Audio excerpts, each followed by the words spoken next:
Athletes of the world have always accepted challenge to run faster, to jump higher, to throw longer, to extend the boundaries of human endurance and strength. Athletes have always sought the next level of personal achievement. Certainly not without setbacks. The physical and mental price to gain new levels of achievement can be high. For endurance athletes competing in the early 1980s, the status quo, however challenging, was not enough.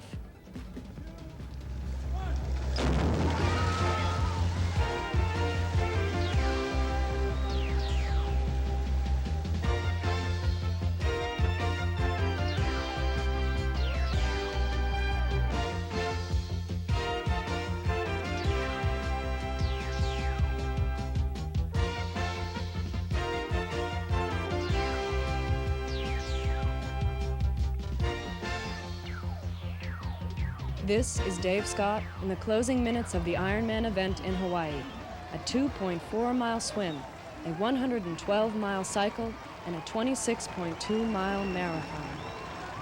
The Ironman is the most well-known of all triathlons, and Dave Scott has dominated the event.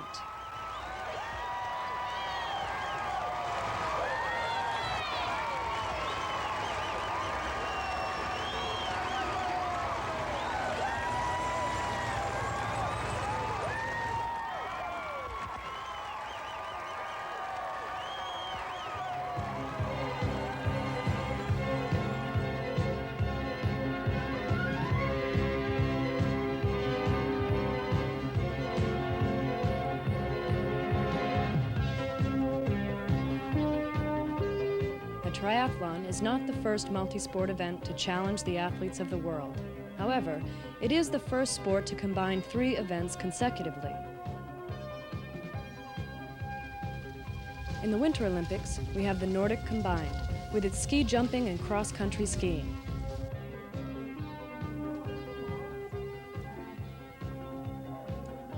In the Summer Games, the men's pentathlon has 5 events of equestrian, fencing, shooting, swimming, and cross-country running spread over 5 days.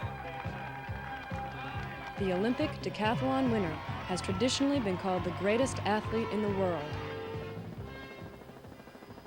It has just been in the last few years that a multi-sport event, a triathlon, has become accessible to the masses.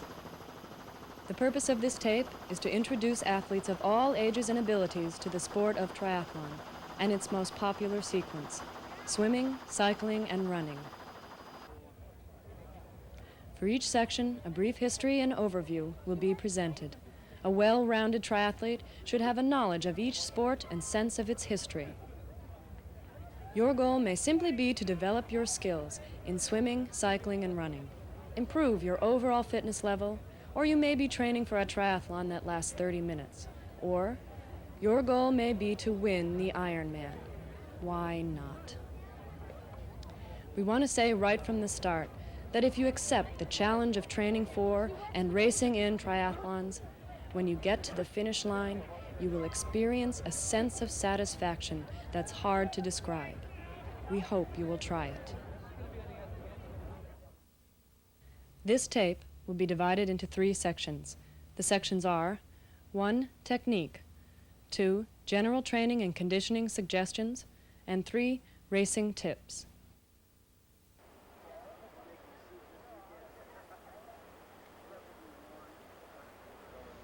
Something we'd like to say right from the start. To put it all together, to have rewarding training and racing experiences, you need to understand technique and be able to relax while exercising. Understanding your biomechanics will make the triathlon much more enjoyable. Technique is important. However, without a good training base, it won't do you much good. On the other hand, you can be extremely fit, but a poor technician, and this will hinder your progress. Technique and fitness work hand in hand. Fitness and technique are important. And a third component, mental perseverance and tenacity, is equally important.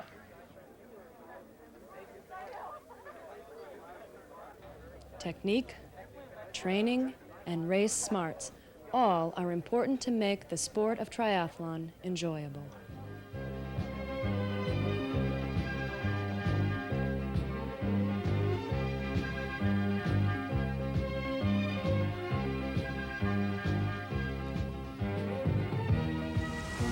This is the start of the Ironman Triathlon competition.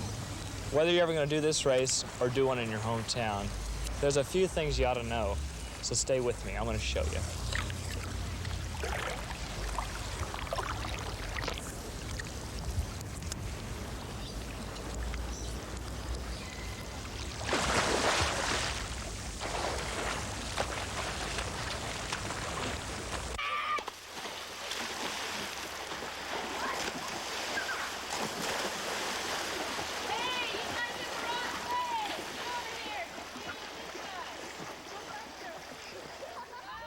Maybe you were one of those lucky kids who learned to swim when you were 2 years old. Of all sports in this country, swimming probably has the most developed age group program. That is, there are competitive swim programs for kids beginning at about 5 years old and continuing through college into masters.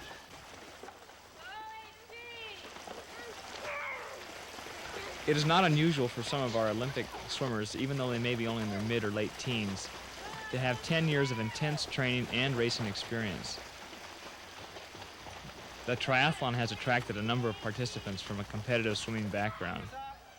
Whether you are an ex-Olympian or about to take your first stroke, there are certain fundamentals that can help you improve. Swimming skills need continual cross-checking to develop a smooth, relaxed, and efficient stroke. Proficiency in swimming involves a keen sense of your muscular movement. It's difficult to feel the proper pressures on your hands, arms, and legs when your face is underwater doing the crawl stroke. This feel comes with practice.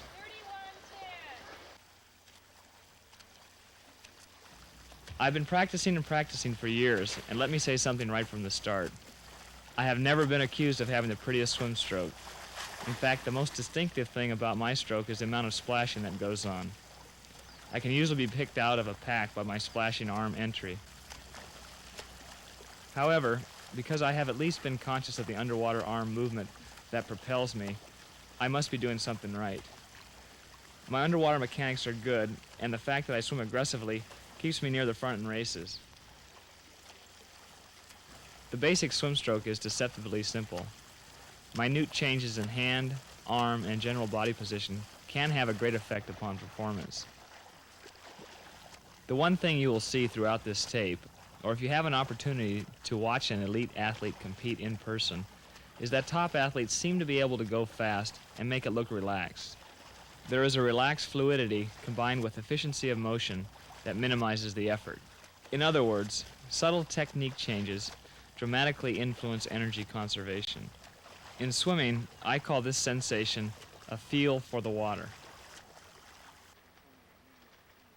An athlete with a strong swimming background probably has been able to develop this feel for the water over the years.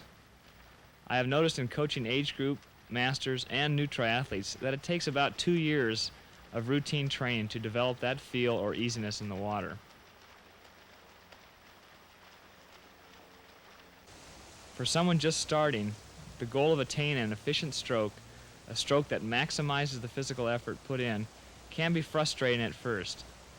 However, I'll guarantee that in 2 to 3 weeks you will be more relaxed than the first difficult 2 or 3 days. Let's take a look at my stroke in slow motion. For training purposes, the stroke can be broken down into 5 elements. Number 1, the entry.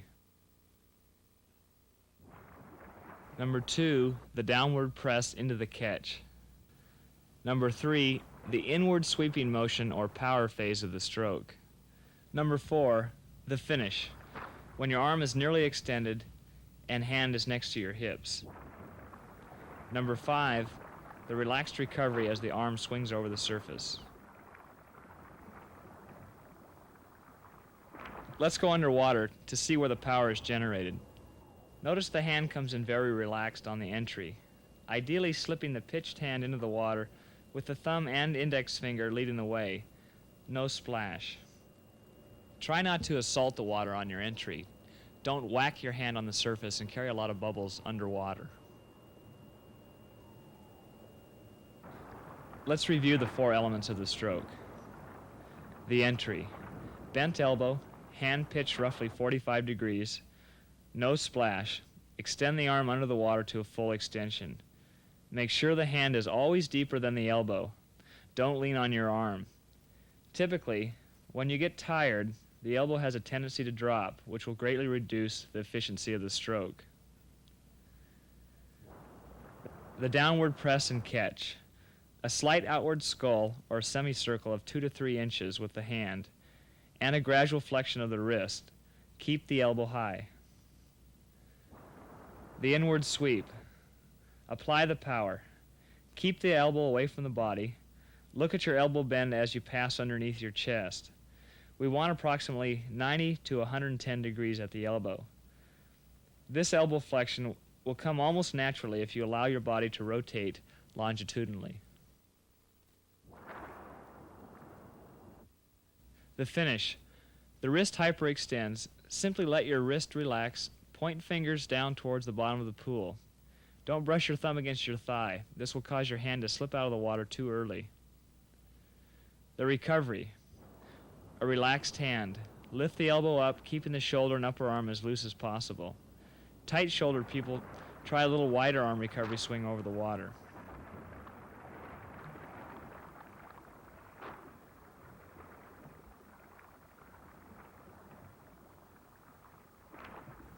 By looking at a couple of different angles, we can see the stroke more clearly.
Let's talk about breathing a little bit.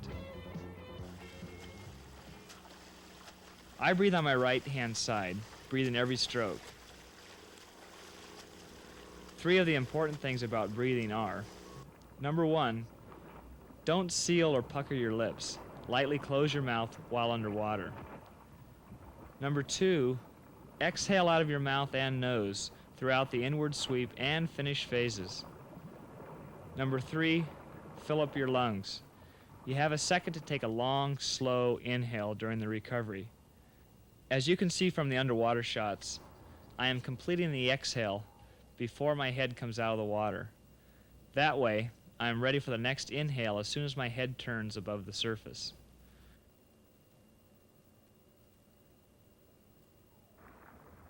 Later on in the tape, we'll talk about the importance of bilateral or offside breathing, which is just another name for breathing on both your right and left sides.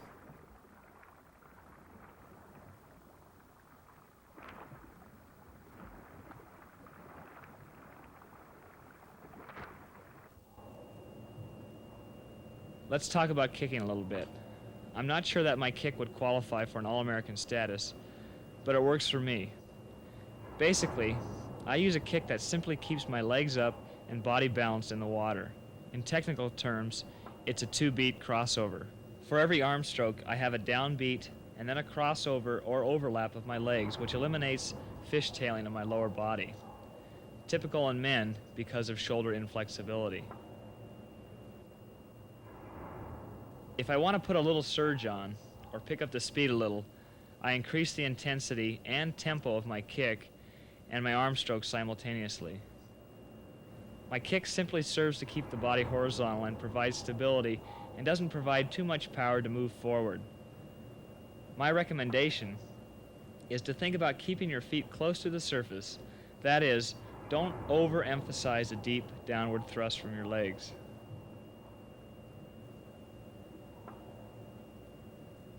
Let's look at the strokes of some top swimmers. Charlie Graves, an All-American swimmer in college. A classic stroke, a beautiful, efficient style, high recovery, relaxed entry, body roll excellent in open water. This swimmer has a nice relaxed stroke. Good efficient breathing, symmetrical turnover generating a lot of underwater power.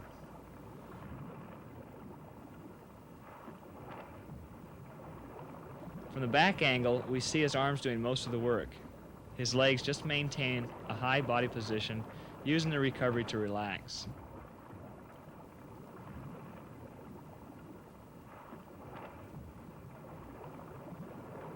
Another swimmer. Nice efficient stroke, bent elbows, nice arm placement, efficient breathing, good body position. This swimmer will do well in triathlons. Now the best of the best. One of the world's top professional open water swimmers, Paul Azimuth. He may look here like he's in the middle of a 50-yard swim. Actually, he's in the middle of one of the hardest swims there is, the English Channel swim. Incredible power, incredible turnover, lots of body roll with a resting recovery phase.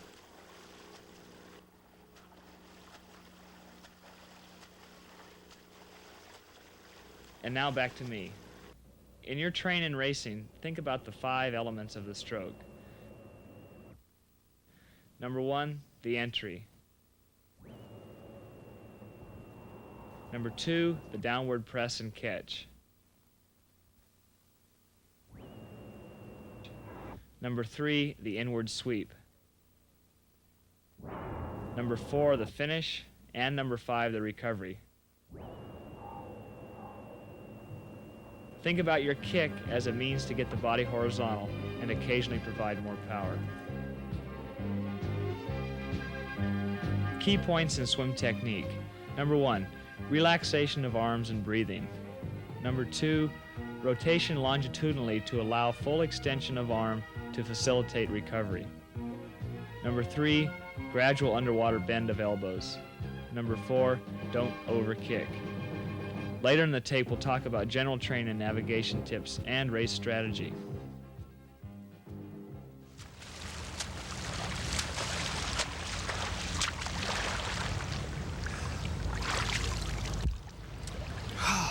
Did it. 1/3 done. We've got 2 more to go. Cycling's next. A little bit tougher, but I'm going to tell you a few tips. Stay with me.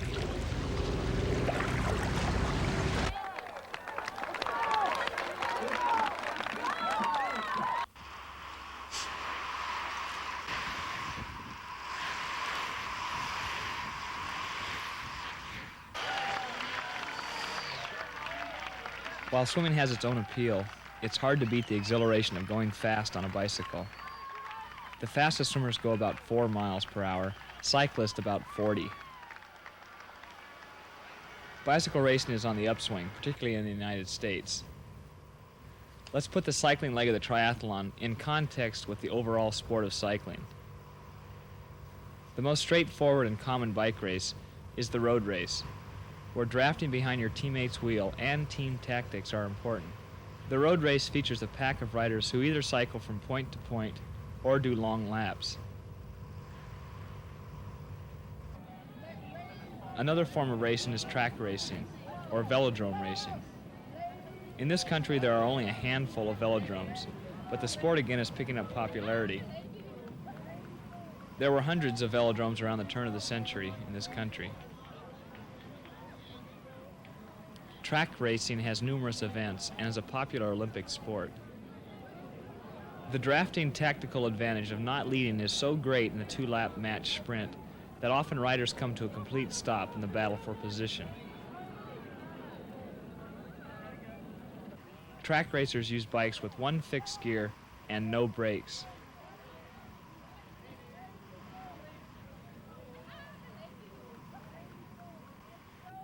Another type of race that is particularly popular in America is the criterium, where riders go multiple loops, in this particular case 80 laps around a short circuit, 1/2 mile to 1½ miles. Criterium racing is popular with spectators because they see lots of action and, unfortunately, occasional crashes. Criteriums, because of the tight courses and closeness of cyclists, can be quite dangerous. The cycling event most directly related to the triathlon is the individual time trial, which is basically a rider against the clock. Drafting behind a rider or riding in his slipstream is not permitted. We'll talk about drafting later.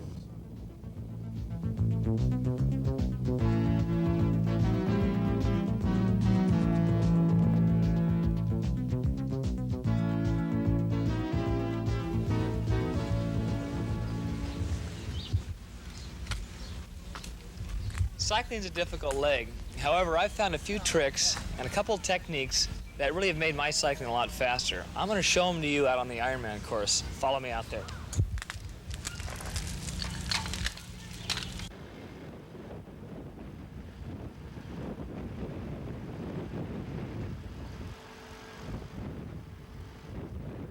I feel extremely confident in making the following statement. The techniques you need to improve your cycling can readily be taught and learned. I know, because I'm the prime example. Because I had come up through age group high school and college swimming, the transition to open water swimming was not especially difficult for me. However, just a few months before my first Ironman competition in 1980, I basically had no cycling experience. I now hold the record for the cycling leg in the Ironman. My success in cycling has come from hard work, a good attitude about training and racing, and good sound cycling technique. Let's look at it. Remember what we talked about in the swim, the feel for the water.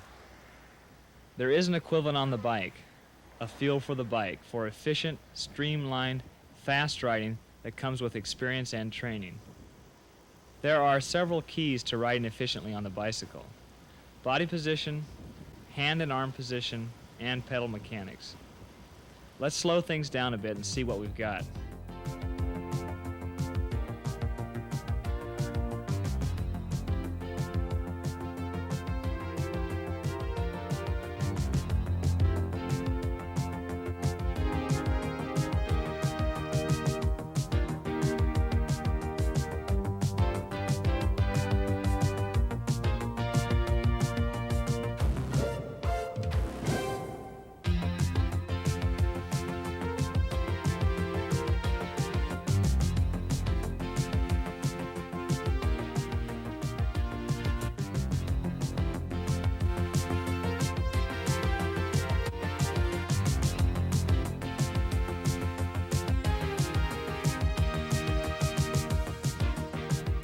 Let's look at where the power comes from to move the bike forward. I aim for a cadence of about 85 to 90 revolutions per minute. This is often referred to as spinning. A lot of riders, particularly beginning riders, tend to use too high a gear and are only turning about 50 to 60 revolutions a minute. Although it is very subjective, I prefer to point my toes a little all around the cycle at the 9 o'clock, the 6 o'clock, the 3 o'clock, and the 12 o'clock position. Changing ankle flexion will greatly enhance or slow down your performance. For example, if you point your toes too much, the ball of the foot will roll over the pedal spindle and actually slip over the power drive part of the stroke. Conversely, if you drop your heel too much, this will eliminate the power from the muscles of the lower leg. A subtle point of the toes is best.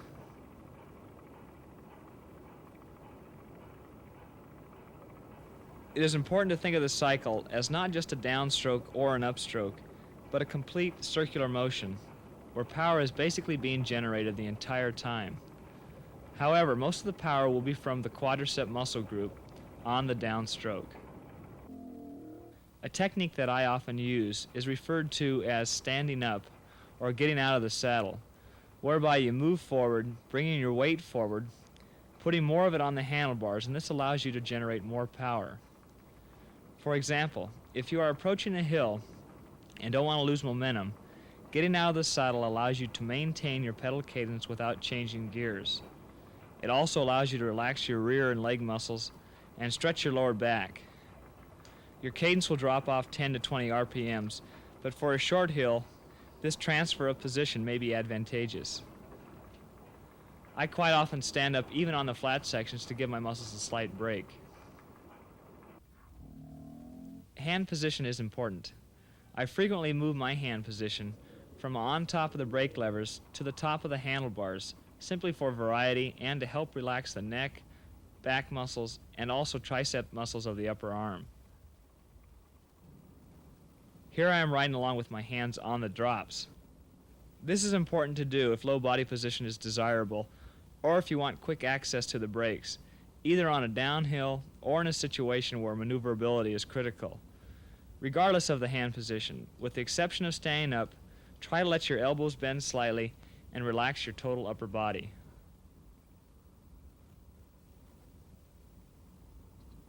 Just a word about what could be called equipment. Helmets. All triathlons require hard shell helmets. Unfortunately, almost everyone during the course of their triathlon training or racing career will at some point crash. It may not be your fault. A dog, car, or another rider may be the cause, but a good helmet is a relatively cheap investment to save your head. I always wear one, training and racing. The aerodynamic helmets and disc wheels do give a small time advantage for an elite racer, but as the saying goes, you can't buy performance. Technique and fitness are 100 times more important than some radical gear. After you've maxed your fitness level, then you might think about disc wheels. One of the latest gizmos to hit the triathlon circuit is the elongated handlebars. Here Scott Molina uses the handlebars that allow the rider to get into an egg shape like a downhill ski racer. Some of the top triathletes, such as Kirsten Hansen, find that seconds can be saved with using the new handlebars. Five-time world champion Mark Allen frequently races with the new system, but cautions that bike handling and braking are tricky. The point is, for the beginning triathlete, pedal cadence, overall body position, and fitness are much more important than radical gear. Let's talk about drafting a little bit. These riders are teammates performing a team time trial. Each rider takes a turn on the front. The riders in the back of the lead rider are using 20 to 30% less energy because they are not breaking the wind. Drafting is not permitted in triathlons, but you ought to know what effect it can have. To show you the extreme effect that drafting has, let's take a look at the 1981 Ironman champion, John Howard. John is a man who likes challenges. Here he is shown on a deserted stretch of a Mexican highway attempting to break the land speed record for human-powered vehicles. John is sitting in the slipstream of a Rick Vesco's race car. Without the slipstream of the vehicle, the maximum he could go on the flats would be about 40 miles per hour. Behind the vehicle, John reached speeds of over 150 miles per hour. I don't recommend that you try this, even if you are an Ironman champion.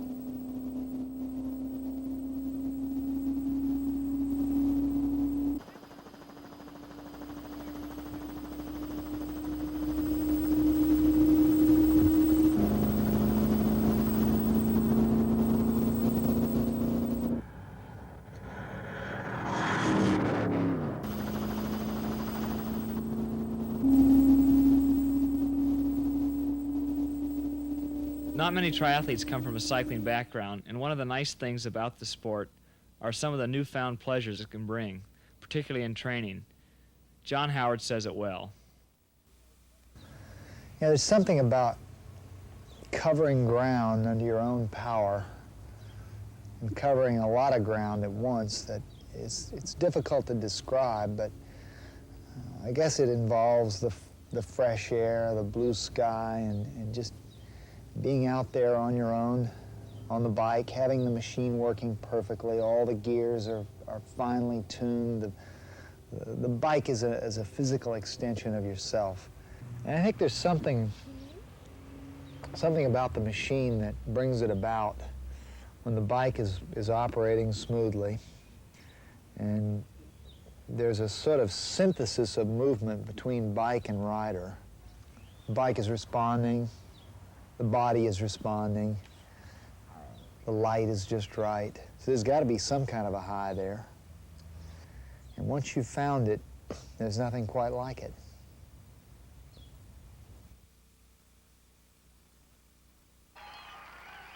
The importance of cycling technique cannot be overemphasized. Some of the top riders in the world are not physically imposing. Tour de France winner Greg LeMond is a prime example. Greg got to be the best in the world through vigorous training, smart racing, and great technique, not raw muscle power. Good body position, relaxed arms, bent elbows, a nice fluid symmetrical pedaling style with power generated all around the circle. Davis Finney is one of America's top riders. Davis rides for the 7-Eleven team and was a medalist in the Los Angeles Olympics. He shows really excellent form on the cycle, generating power all around the stroke. Nice relaxed standing position, relaxed wrist, general overall good style.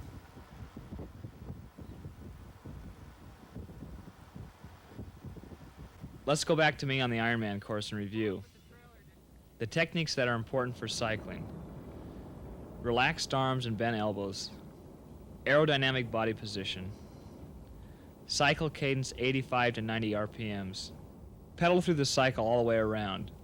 This can be attained by a subtle pull at the bottom of each stroke. I will talk about the drill I use a little later. You can be the fittest athlete in the world, but without proper technique, it won't do you too much good, particularly in a longer race.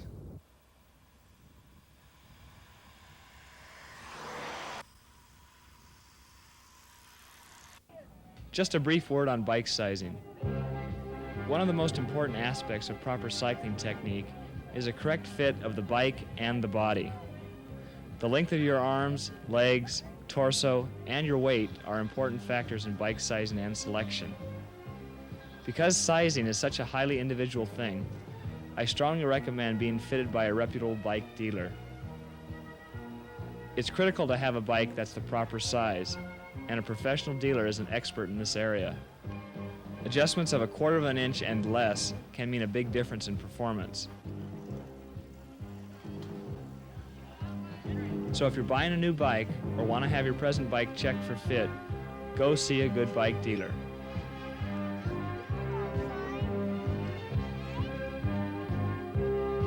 Cycling technique review. Make sure your bike has a proper fit. A cadence of 85 to 90 RPMs. Body position. Relaxed neck, arms, bent elbows. Stand up, not only to maintain speed, but to use different muscles. Okay, 2 down. That wasn't too bad. We've got number 3 coming up, the running leg. This one's a little more challenging. It's the final one of the 3, but I've got a couple techniques and a few little tricks again, and I want to show them to you. So follow me. In the early 70s, it was still possible to talk about the loneliness of the long-distance runner. The few people who did run did so for fitness, for a chance to get away from it all. By the late 70s, all that had changed.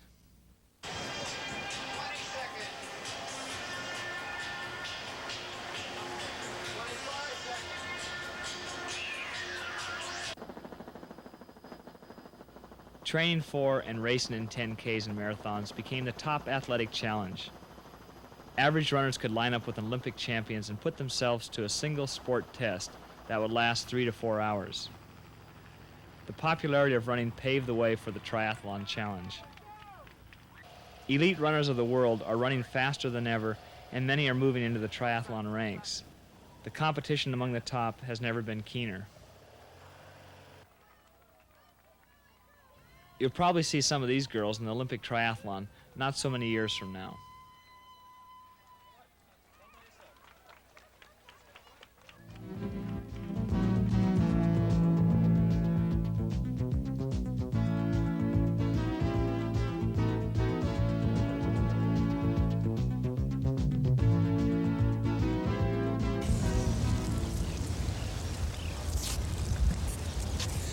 Okay, we just got a second here. I'm gonna meet you back out on that run course. Hopefully I'll show you a couple techniques out there, so stay with me. Let's go.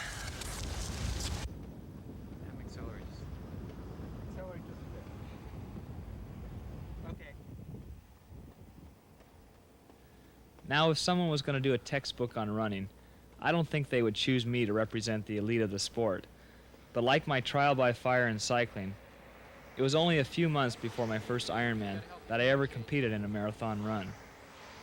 I didn't run in high school or college, but what I had going for me was good training methods, a well thought out training plan and racing schedule, and a burning desire to continuously improve. Now I hold the marathon run record in the Ironman in a time of 2:48:05. So I must be doing something right because I'm a self-made runner. While I don't look like Alberto Salazar, let's analyze the good elements of my running style.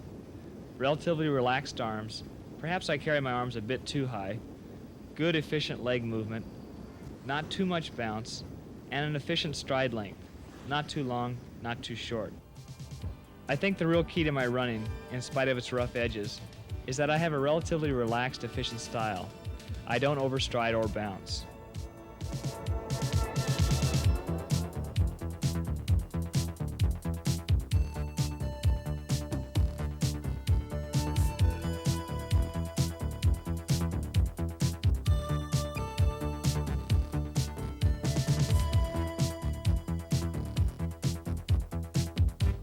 Let's take a look at some elite athletes in the sport and analyze their styles.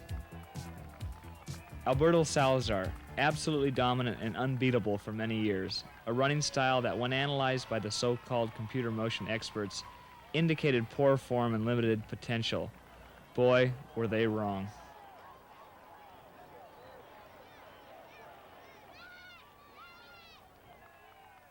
Look at the forward drive, the lightness on the feet, the relaxed arm carry. Salazar somehow has the ability to run for 20 miles and look relaxed doing it. No wasted motion, light on his feet, slight body lean, all energy directed forward.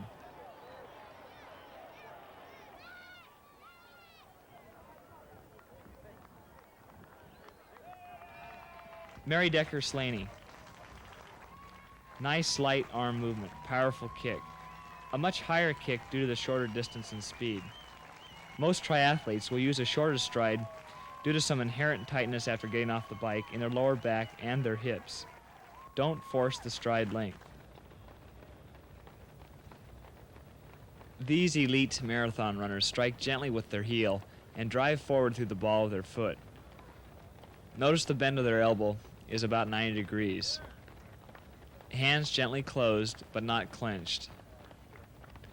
Hands swing between the top of the hip and just below the shoulder. There you go. That's it. Yeah. Relaxed body movement, relaxed hands, aggressive stride, but not too long. Efficiency of motion, very little sway from side to side or bounce, controlled breathing. Slow down. All right, squirt a little bit. Squirt a little bit.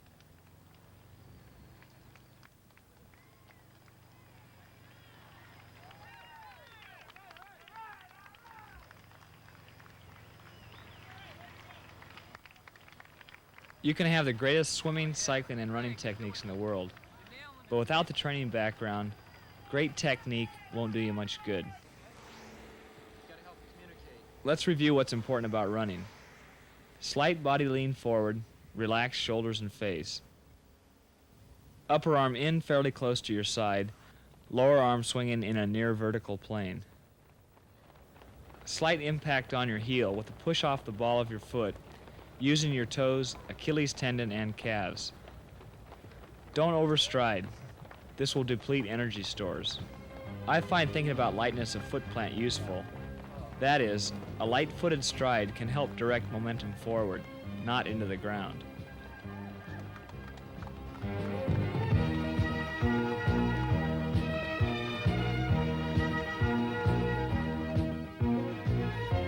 Running technique review.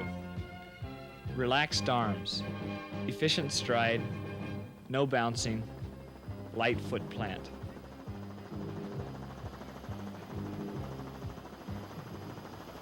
Before we get to general training and conditioning drills and racing strategy, let's talk about two elements that are very important to the swimming leg of the triathlon: navigation and breathing techniques. Okay, you finally get yourself to the start of a race. You are well prepared for the 1 mile swim.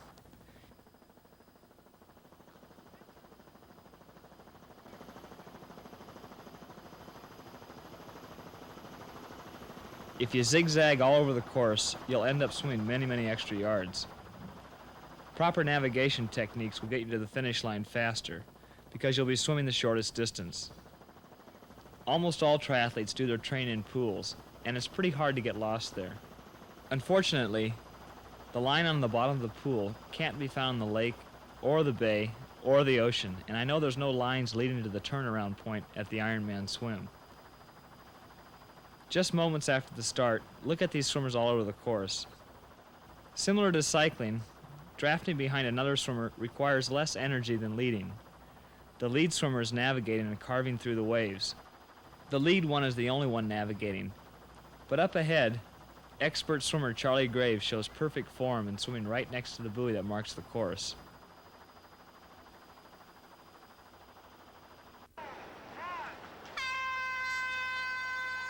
Before the gun goes off, look at the major landmarks that line up with the buoys. If you have a big tree or mountain to sight on each turn, this will make it easier.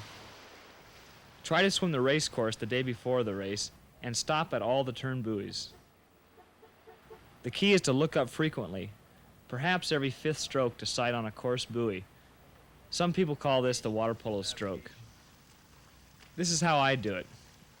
Every couple of strokes, I look up and make sure I'm going in the proper direction. Let's look at it in slow motion. A little more down pressure on the arm, a sneak peek forward without losing forward momentum.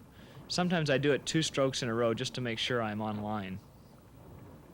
Before a race, I always make sure I have some tree, building, boat, anything that I can sight on as I move down the course. In review, a little downward pressure on the hands, a pickup of the head without cocking my head too far forward, which would cause my feet to drop. There's no point in swimming extra yards if you don't have to.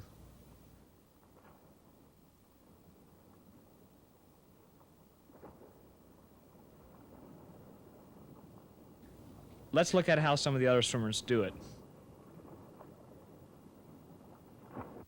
Here on a choppy day, this swimmer just picks up the head slightly, doesn't lose momentum, and sneaks a peek in the forward direction. Notice that high arm recovery too. It helps in choppy conditions.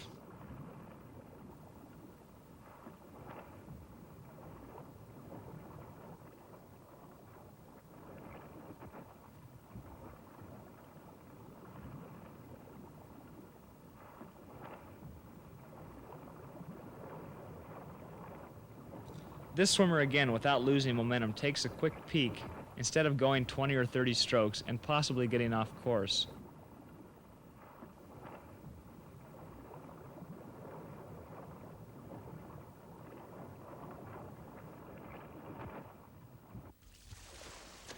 Let's talk about breathing. That's kind of important for all of us. A technique that experienced swimmers use, both pool swimmers, competitive swimmers, open water swimmers, and triathletes, is called offside or bilateral breathing, which is a fancy name for breathing on both left and right sides.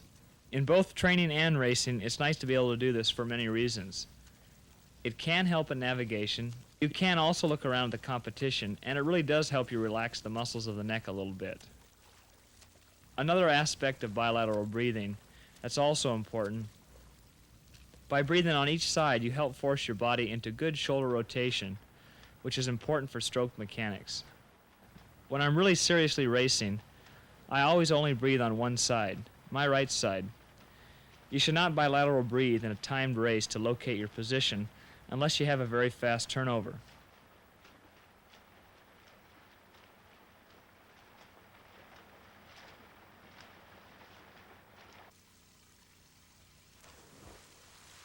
Offside breathing builds up your oxygen deficit a little faster, so in a longer race, this will accelerate your heart rate quickly. Practice offside breathing during the workouts. It can add a little variety.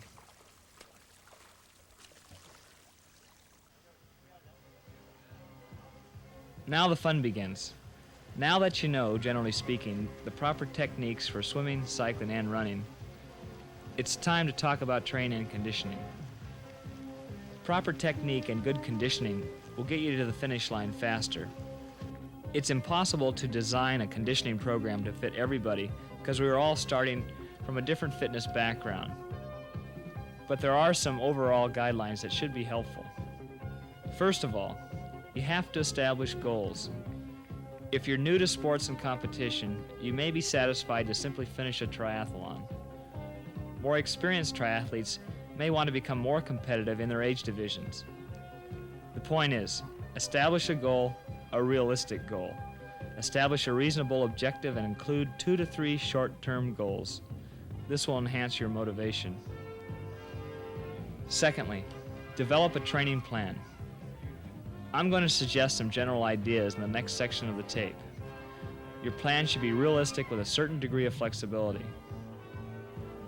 Thirdly, it's great to set goals and have a good training plan, but you have to do the work. If your plan calls for training 1 hour a day, 6 days a week, you gotta do it. Persistence and discipline are keys to a successful training program. Establishing a training routine is helpful. Of course, sometimes the best training day is a day of rest. There's a fine line between laziness and significant fatigue when a day of rest is important.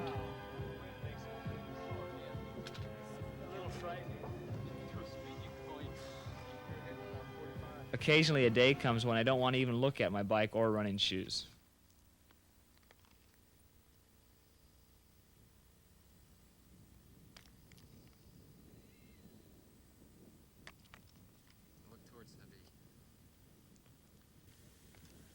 Let's review my overall approach to training and conditioning. Establish goals. Have a training plan. Be persistent and disciplined. Have a flexible approach to training.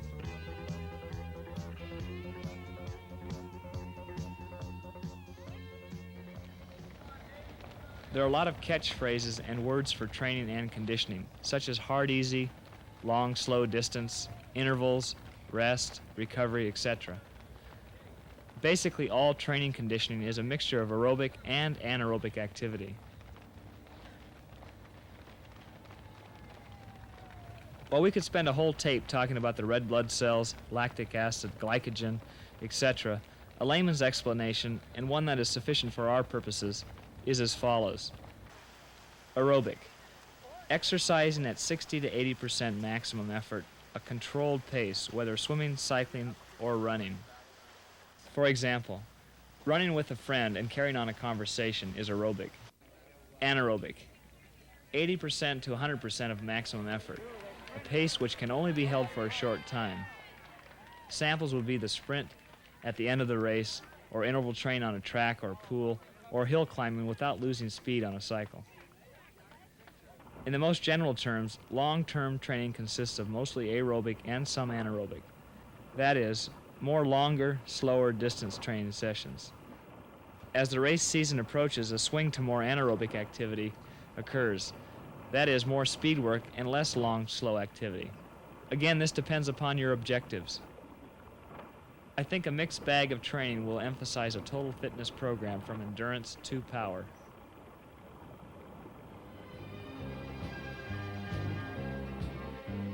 A typical early season week for me, when I'm in heavy training for the Ironman, would be approximately 10 miles swimming, 250 miles cycling, and 50 miles running.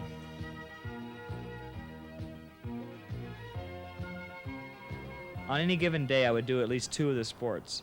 But remember now, I'm a professional athlete, and training and racing is my job, so I allow 25 to 30 hours per week for training.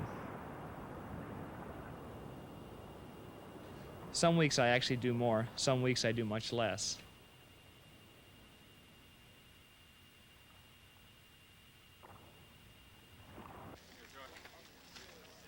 This regimen would be ridiculous for a beginning triathlete.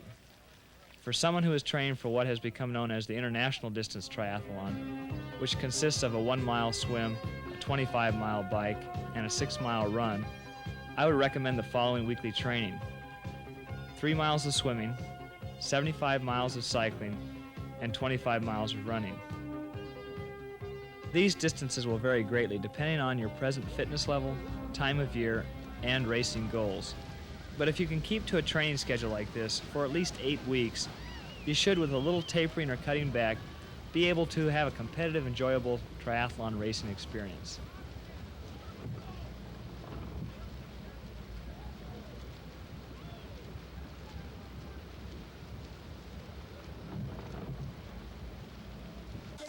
The beauty of the sport of triathlon is that all your training is basically cross-training. That is, when you're trained for swimming, cycling, and running, your cardiovascular system is constantly being taxed and improved. Although each of the sports is highly specific in muscle use, general fitness and strength will improve with multiple training activities.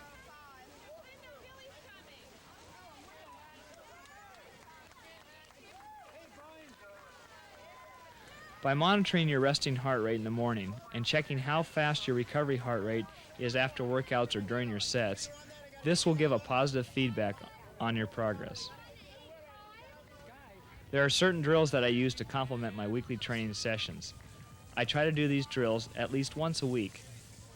Swimming, you can work at a higher intensity in swimming than in cycling or running because you can dissipate heat better in the water.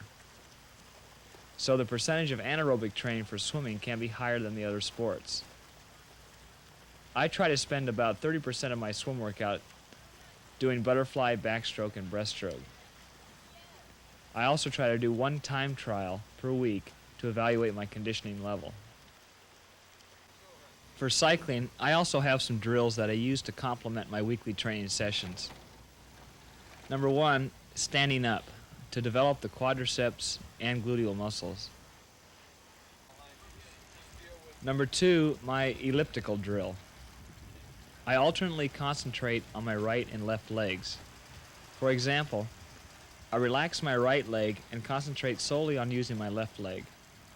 I try to push my foot as far forward as possible, relaxing the ankle joint and pulling back vigorously to the 3 o'clock position. I visualize this as an elliptical pattern, and I found that it increases power and cadence efficiency. During this drill, I repeat 5 revolutions on the left side, and then 5 on the right, then 4 and 4, 3 and 3, 2 and 2, and 1 and 1. You will notice during this drill that your speed will most definitely increase. A third drill that I do is gear play. I start off in my easiest gear for 30 seconds and concentrate on maintaining a smooth style. Then I shift to my highest gear and try to maintain this smooth rhythm, even though it will obviously result in a lower RPM. Then I shift to my second easiest gear for 30 seconds, and then shift to my second highest gear, and so forth. Let's look at some running drills. Number 1, posture check.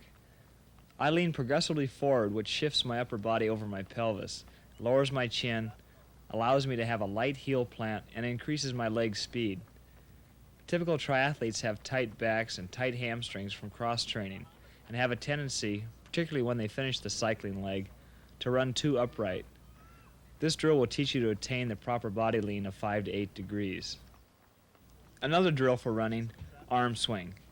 Runners have 2 ways of going faster: increasing their foot cadence and/or increasing their stride length.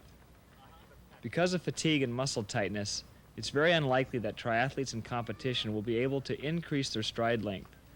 So to regain normal speed and cadence, I use a running swing drill. By forcing the speed of my arm swing, my legs in turn are forced to speed up. Although it's uncomfortable to do, particularly after the cycle to run transition, it will force you to run faster. Another running drill. I put my hand on my stomach to make sure I'm taking a deep inhalation and exhalation.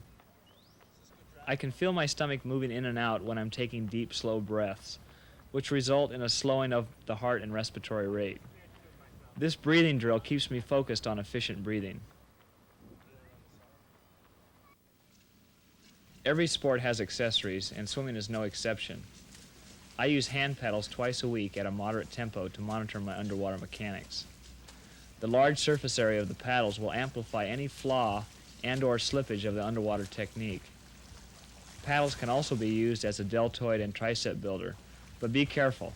It's easy to strain your musculature or tendons around the shoulder and elbow joint. Don't overuse the hand paddles or do hard intervals. I recommend them primarily to monitor your stroke mechanics. Another accessory, the pull buoy. The pull buoy is used as an aid to elevate the hips and feet so you can concentrate on your arm mechanics. I recommend that you use a pull buoy once or twice a week at a moderate tempo. A pull buoy session can add variety to a long workout.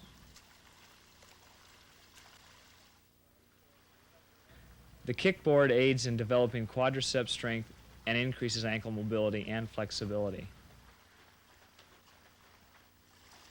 Kicking without a kickboard better simulates the crawl body position and has a higher training effect than kicking with a kickboard. Now, a series of strength, conditioning, and flexibility drills. I recommend doing these drills 3 times a week, 3 minutes on each drill at the end of your swim workout. While in the pike position, scull the hands in a figure 8 motion, starting at the knees and going out about 18 inches. Try to keep your ears and heels above the water. This drill strengthens the abdominals, the entire arm musculature, the shoulders, and the back. The next drill strengthens the same muscles with additional emphasis on the lower abdominals. Start in the same position. The knees are drawn to the chin, keeping the toes, knees, and ears above the surface. Then the legs are extended forward. The next drill should be started in the prone position. With your head forward and hands sculling out to the side, move the legs in a large scissor motion, emphasizing the backwards movement of the legs. This is a great drill to strengthen and stretch your hip flexors and extensors, and to strengthen the gluteal muscles. I recommend 15 kicks in each of the 4 positions: prone, left side, right side, and supine. Starting in the supine position, draw your knees to your chest, keeping your feet together, and push the legs backwards. Repeat the motion by contracting your abdominal muscles, drawing your knees up underneath your body. This is a great drill to increase your abdominal strength.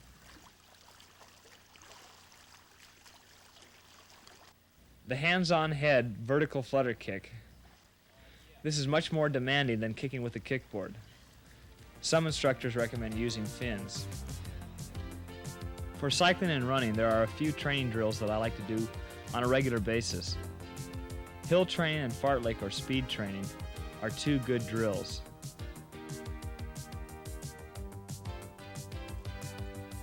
Hill training isn't a lot of fun, but it will guarantee you a good cardiovascular and muscular workout. Longer hills, lasting 5 to 10 minutes, primarily increase muscular endurance. Short hills, 30 seconds to 5 minutes, increase muscular strength and power. If you are weak, do the short hills with an equal amount of long, easy recovery time.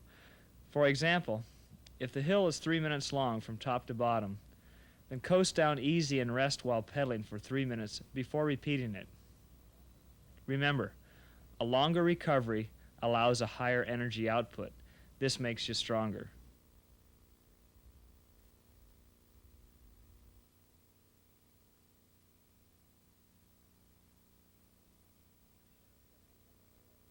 The finish of the SOS Triathlon in New York State is on top of a mountain. You don't have to become a mountain climber, but if the race you are aiming for has hills, you better get the leg muscles ready for them. You're doing great. You're running.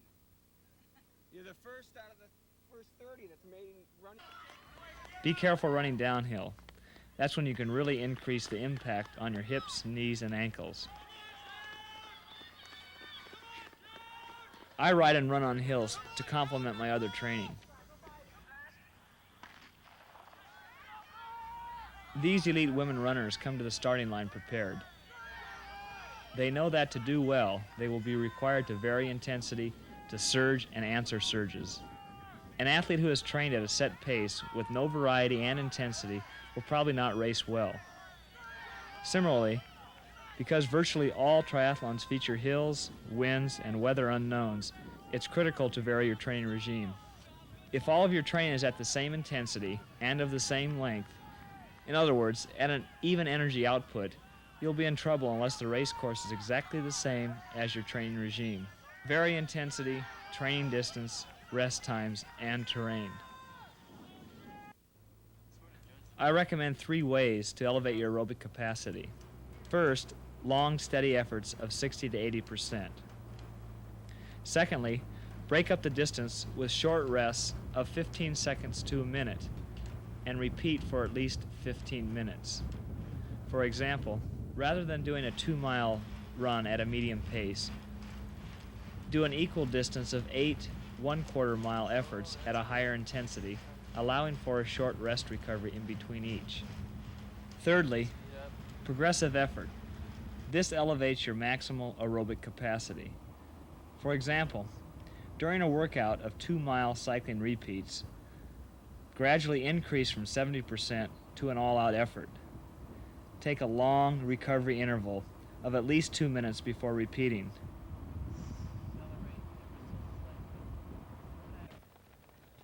If there's a chance you might race in high temperatures and high humidity, you had better have done training in those conditions for at least 10 days. If you're training for the Ironman, you better be prepared to spend many hours cycling and running in what could be 100-degree temperatures. There should be no surprises on race day. 2 very important things I want to talk about before we look at race day strategy: pacing and fluid replacement. You can be in great shape, have great technique, and best equipment, but inappropriate pacing or dehydration can make race day painful, or worse. The total racing experience should be enjoyable. That's not to say that you won't experience periods of discomfort, but there's a great satisfaction to racing to your potential. Race smart. While we could spend a whole tape talking about the importance of pacing, there are certain straightforward and basic principles, whatever the sport, whatever the race length. The objective is to get to the finish line before the body and mind quit. A game plan, therefore, is important. For example, if your objective is to swim 1 mile in 35 minutes, it would be a mistake to charge out much faster than that, even though adrenaline and nervous energy may make it seem easy for a little while. Even top athletes make pacing mistakes. It is easy to get caught up in a group where you don't belong, whether swimming, cycling, or running. There's nothing quite so painful as having the body finish before the race finishes. Of course, elite athletes occasionally go for broke, but their conditioning and attitude indicates that the time is right, so they commit to a pace which is faster than anyone has ever tried before. Without this type of commitment, we would never rewrite the record books. Sometimes it works, but many times it doesn't. So be smart. Assess your training level. Establish a realistic goal. Race smart. Another important aspect of racing smart is hydration. You hate to say it, but some athletes, especially novices, forget important things. One of the few things that can do serious harm to an athlete is dehydration. Dehydration can lead to heat stroke and hyperthermia, or overheating, which in the extreme can be fatal. The need for fluid intake cannot be overemphasized. Triathletes need to drink before, during, and after competitions.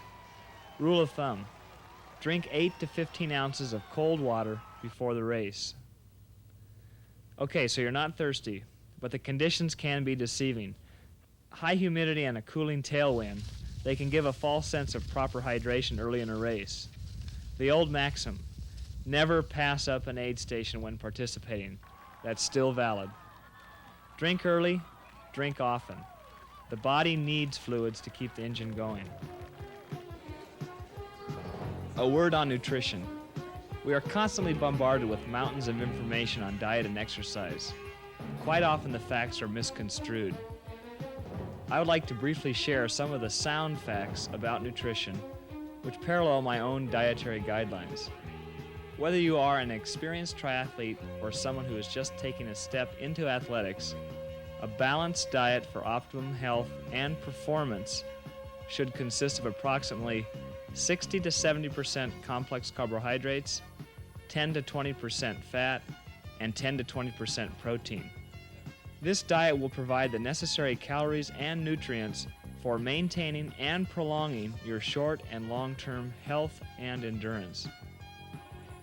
Typically, diets are too high in protein and fat, which can cause long-term health problems. More specifically, your complex carbohydrates are all beans, grains, potatoes, pasta, vegetables, and fruits. Simple carbohydrates, such as pastries, candy bars, and soft drinks, should be avoided or reduced in your diet regime. The best tip for optimal training and racing performance is to eat your same steady diet, preferably in the range I suggested. 2 days before the race, eat your larger meal. 1 day before the race, you should be relaxing. Eat lightly and drink lots of water to maximally hydrate. Nutrition is as important as technique and training in overall athletic performance. Don't overlook it.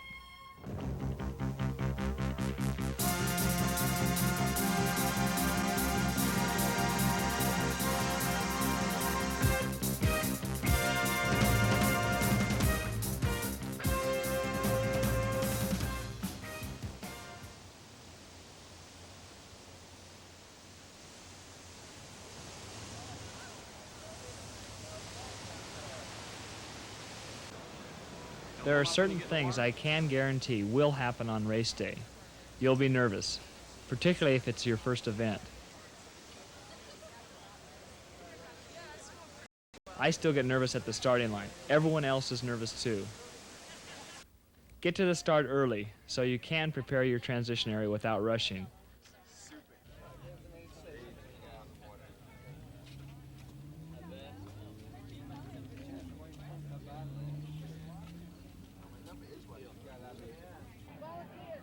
Stay warm before the start.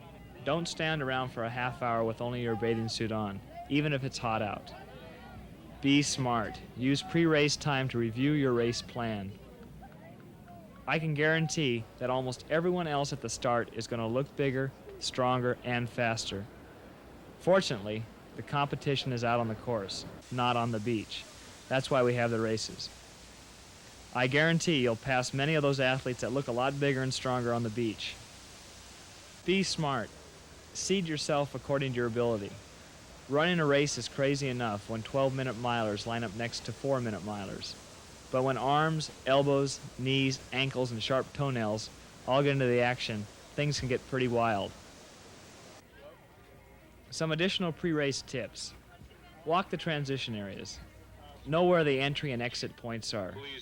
Know where the aid stations are and what type of fuel and fluid will be provided. Visualize the order you put your clothes on. Socks and shoes, shorts, shirt, gloves, sunglasses, and helmet. Warm up before the race. If the water is below 70 degrees, don't get in. If it's above 70, take a few minutes to loosen up. Ride 1 to 3 miles and check your gears, check your brakes. Run 5 to 10 minutes to loosen up your body to get your engine heated up for the race.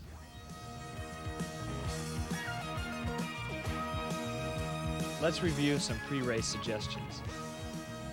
Have a race plan. Review it. Arrive early and hydrate. Stay nice and warm. Don't forget your warm-up. And have a positive mental attitude.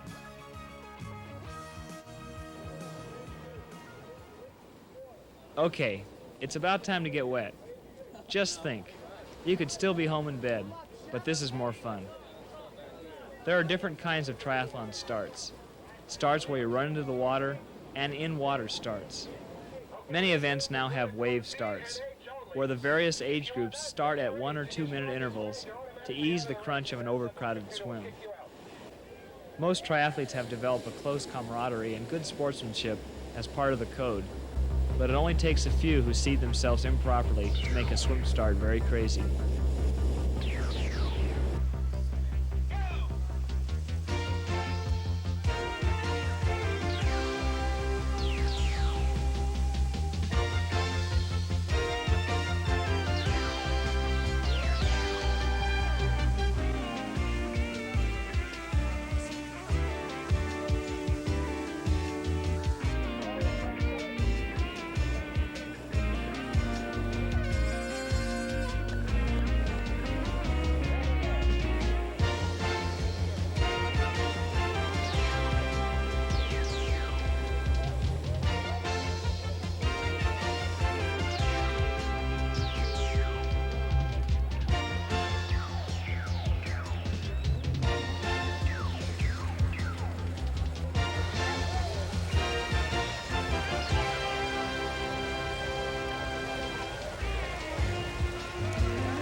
It's always a relief when the gun goes off, because now your nervous energy can be directed towards the performance. There's nothing more you can do about training now. Remember, pacing. You can feel great for a quarter mile, but if the swim leg is 1 mile, you're going to be behind the power curve all day long. Control your breathing. Try to get into a rhythm as soon as possible. Swim away from the crowds if that makes you feel more comfortable. Most triathlons last at least 2 hours, so losing a few seconds to avoid the mad crunch at the start is not a bad idea.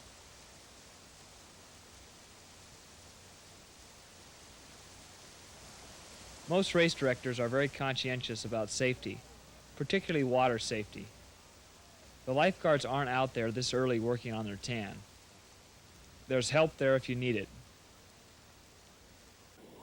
Race smarts. Not everyone is going to be able to get into the inside track of that buoy, so maybe you should avoid the crowd. Take it a little wide if you have to. The swim in this event, the Penrod's Triathlon in Fort Lauderdale, parallels the beach. Here's where the offside breathing comes in handy. To navigate properly in this race, a triathlete would have to breathe, if only occasionally, on the left side to navigate and sight off a building or the beach.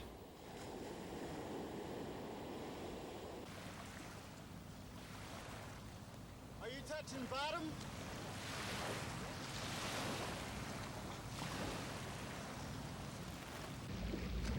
It may take several minutes, but get into a regular rhythm. It will be the same way with cycling and running. Get into a regular turnover, controlled breathing, systematic navigation strokes, but get into a rhythm, whether you're swimming a 16-minute mile or a 55-minute mile.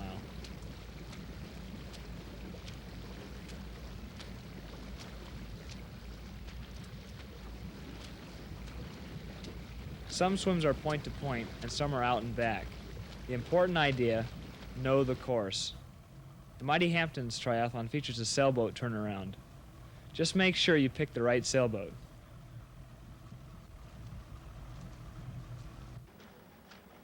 Even in the heat of competition, it's nice to occasionally appreciate the beauty and challenge of the swimming leg of the triathlon. It sure beats doing laps in a pool or staying home in bed.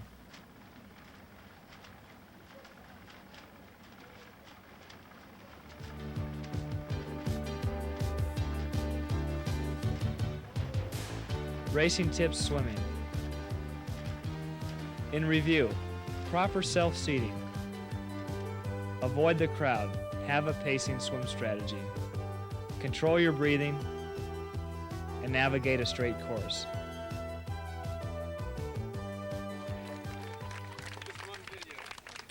Most experienced triathletes know that it is most efficient to swim almost all the way to the shore at the swim finish. Like a ride at the county fair, the transition from the horizontal position of swimming to the vertical position of running can leave you a little woozy for several minutes. The ability to make a quick, efficient, and safe transition from swimming to cycling comes from experience, repetition, and by having a good game plan. Freshwater showers and hoses are frequently available if you want to wash some of the salt water off, but I don't think it's necessary. Also, take fluids as soon as they are available. Whether the water temperature is warm or cold, you will lose water in the swim. Some triathletes prefer the one-piece tri-suit, some the bathing suit. Just don't do anything new on race day. The twins, Sylviane and Patricia Puntos, are two of the top triathletes in the world, but they can also goof. Here Patricia Puntos mistakenly puts on a running shoe instead of her bike shoe, so haste can make waste, even for the elite athletes.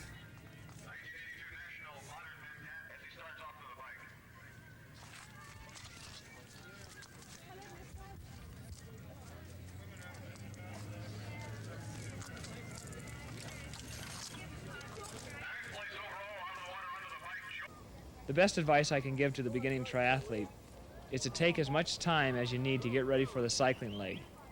But remember, it's a race, so rehearse the transition sequence. It's a little silly to put on your bike helmet first and then try to put on your shirt after it. It probably won't fit. For beginners, aim for a transition that's swift but not hasty.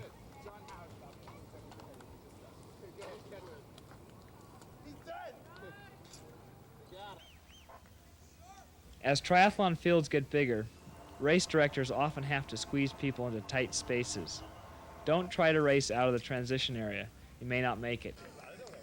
Use an easy gear and stay alert to officials as you leave. There'll be plenty of time to put the hammer down later on.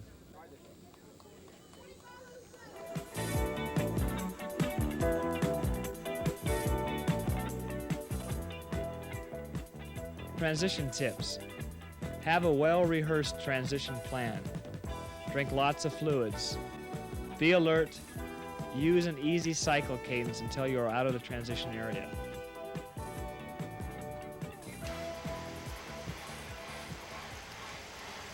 Finally, you've got the swim behind you. Once you shake off the wooziness and blood gets back into the legs, usually about 3 to 5 minutes, establish a rhythm and go to the water bottle often, even if you're not thirsty. Remember the keys to efficient riding. A good spinning cadence, thinking of the power stroke as being a full 360-degree movement. Good aerodynamic body position. Relaxed arms, occasionally changing hand position to relax the muscles in the back and neck.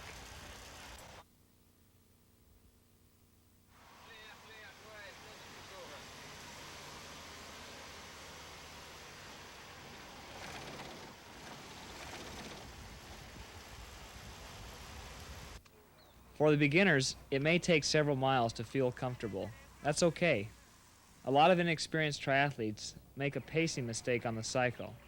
They go out much too hard in the early miles and end up struggling in. It's much better to pick up momentum slowly and get into a rhythm, so don't worry about all those bikes that are passing you early. You'll see most of them later on.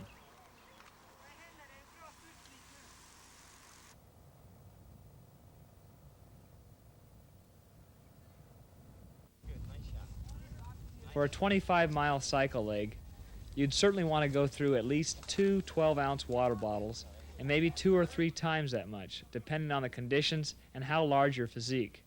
Big people need more fluid, and some people sweat more and require more fluid. During the Ironman cycling leg, there are aid stations every 5 miles, and most competitors take at least 1 water bottle per station. Some competitors like to have solid food in their stomach, such as bananas.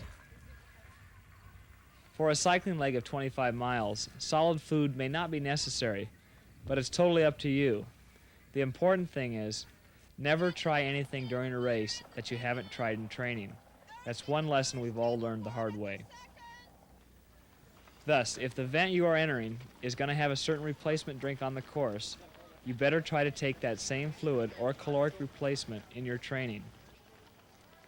Actually, any race over 2 hours will require some caloric replacement to restore blood sugar.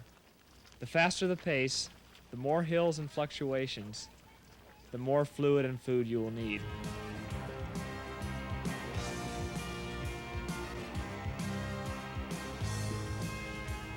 For the cycling leg of the race, here are some important review points. Establish your rhythm. Maintain proper pacing throughout the race.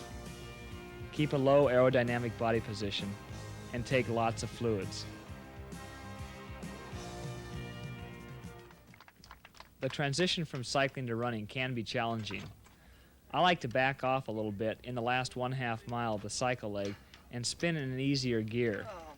This allows me to stand up and stretch my calves, Achilles tendon, and hamstrings, which will be used on the run. Guys, right up, Dave.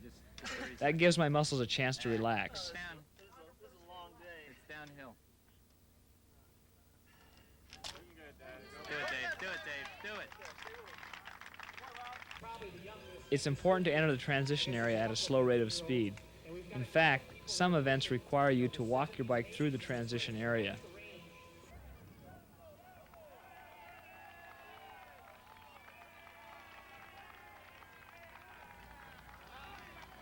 Pay attention to the race officials, and very important, know the entry and exit points of the transition area. I've seen many triathletes having a great race, only to exit the transition area, going in the wrong direction and losing several minutes.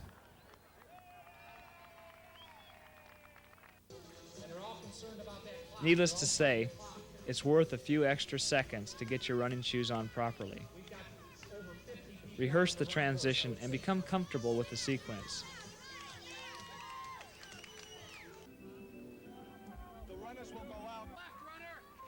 This is Allison Rowe in her first triathlon. Not long before this race, she had set a new women's world record in the marathon, 2 hours and 25 minutes. She's an inexperienced cyclist, but extremely fit. Allison isn't very anxious to get out on the run leg. She hasn't anticipated her legs would feel very tight. After the race, Allison said it took her 2 miles to get into good running rhythm.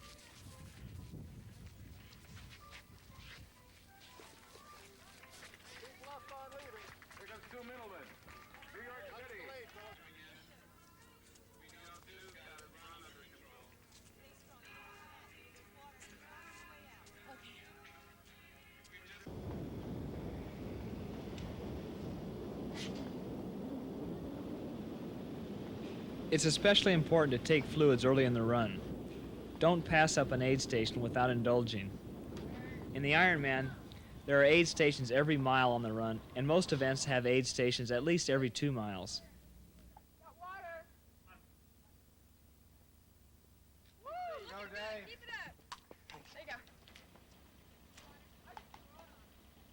As with the cycling leg, the key to the run is to establish a rhythm, to think about things that you had worked on in training: relaxed arm swing, light foot fall, relaxed wrist and hands, minimum of unnecessary up and down movement, and side to side movement.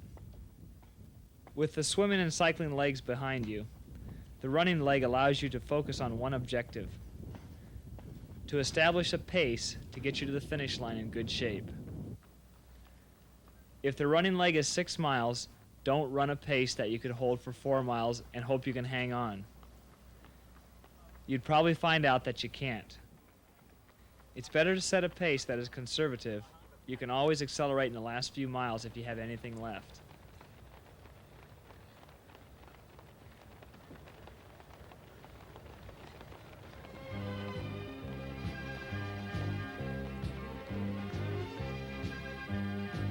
Racing tips for running. Remember, establish a nice, easy, relaxed rhythm.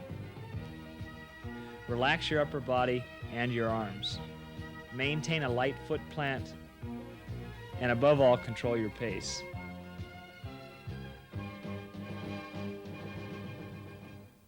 If it's your first triathlon or your 100th, getting to the finish line is always a great experience.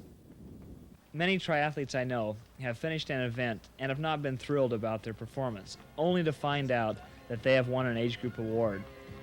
So, as you approach the finish line, hold your head up, savor the moment, and finish strong.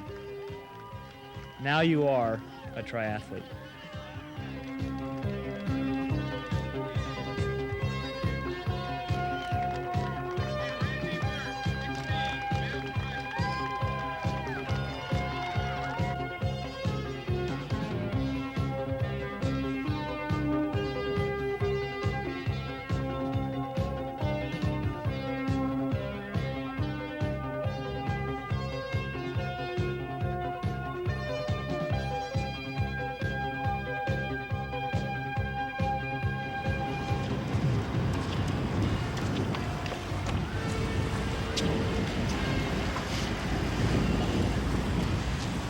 Well, it's always nice to cross that finish line.